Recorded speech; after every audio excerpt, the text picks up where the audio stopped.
پیدائشی طور پر کوئی انسان اونچا نہیں، کوئی انسان نہیں کہ نظام اسلام کے بارے میں تو آپ بھی مانتے ہیں کہ یہ کم از کم ایک بار اپنی کامل صورت میں قائم ہوا اور 30 برس تک قائم رہا، جبکہ جن نظاموں کا ڈھنڈورا آپ پیٹتے ہیں ان میں سے تو کوئی بھی آج تک اپنی اصل مجوزہ صورت میں کہیں ایک دن کے لیے بھی قائم نہیں ہو سکا۔ چنانچہ افلاطون کی ریپبلک تو خیر تھی ہی خیالی جنت، وہ تو یوٹوپیا ہی تھا، کبھی دنیا میں ایک دن کے لیے بھی اس کے قائم ہونے کا نہ سوال پیدا ہوا نہ وہ ہوگا۔ جس جمہوریت کا خواب والٹیر اور روسو نے دیکھا تھا اور دنیا کو دکھایا تھا، اس کے بارے میں جمہوریت کے بڑے سے بڑے علمبردار بھی صرف یہی کہتے ہیں کہ چلو کہ وہ منزل ابھی نہیں آئی، کہ مصداق ابھی ہم اس کے جانب پیش قدمی کر رہے ہیں۔ رہا مارکس اور اینجلز کا غیر طبقاتی اور غیر ریاستی معاشرہ، class less society and state less society, communism کا ہدف تو یہ تھا، ریاست کا وجود ہی نہیں رہے گا۔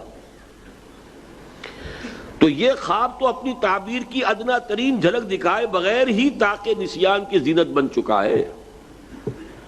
تو ایک دن کے لیے قائم کیا ہوتا، ابھی تو یعنی اس کی طرف پروگرس بھی نہیں ہو رہی، وہ تو ختم ہی ہوا۔ چلیے جمہوریت کے علمبردار کہہ سکتے ہیں کہ ہم آگے بڑھ رہے ہیں ابھی، اور جمہوری قدروں کو اور ابھی ہم اختیار کریں گے اور اجاگر کریں گے، تو معلوم ہوا دو ہی نظام ہے نا جو مقابلے میں آتے ہیں، جن کے علمبردار اعتراض کرتے ہیں۔ تو اس کے اعتراض کا تو مشکل جواب یہ ہے کہ آپ کو تو اعتراض کرنے کا، چھاج تو بولے سو بولے، چھلنی کیا بولے، جس میں ہزاروں چھید ہیں۔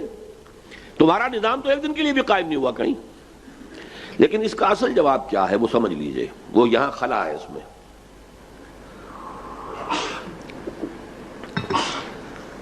جس وقت نبی اکرم صلی اللہ علیہ وسلم یہ نظام لے کر آئے ہیں، ابھی بحیثیت مجموعی پوری نوع انسانی کا تمدنی شعور اس درجے تک نہیں پہنچا تھا۔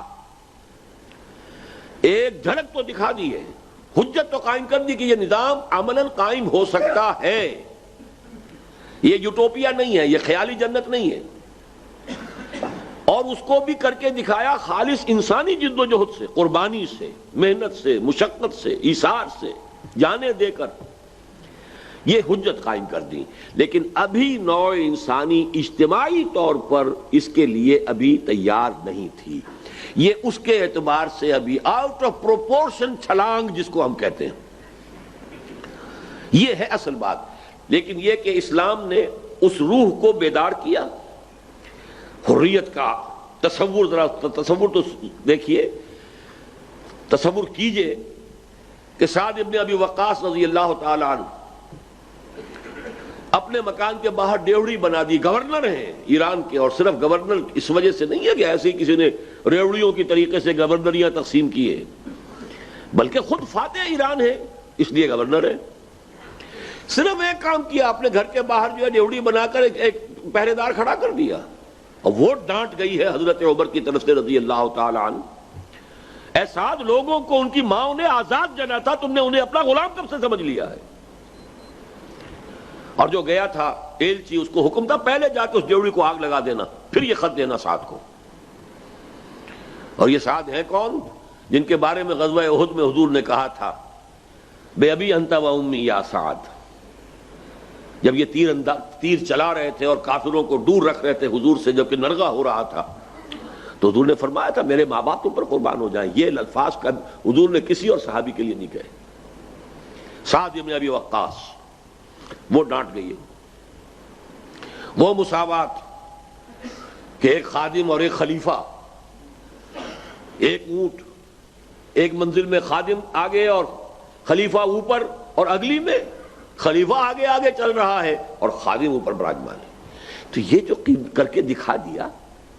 باقی یہ کہ ابھی انسان کو اس ارتقائی عمل میں سے اس کے اجتماعی شعور کو، اس کا جو سوشل کانشسنس کا شعور کا جو پہلو ہے، اس کے اندر ابھی بحیثیت مجموعی ترقی ہونی تھی کہ بتمام و کمال دس للی ان بلوم یہ پورا نظام اپنی پوری شان و شوکت کے ساتھ آ سکے۔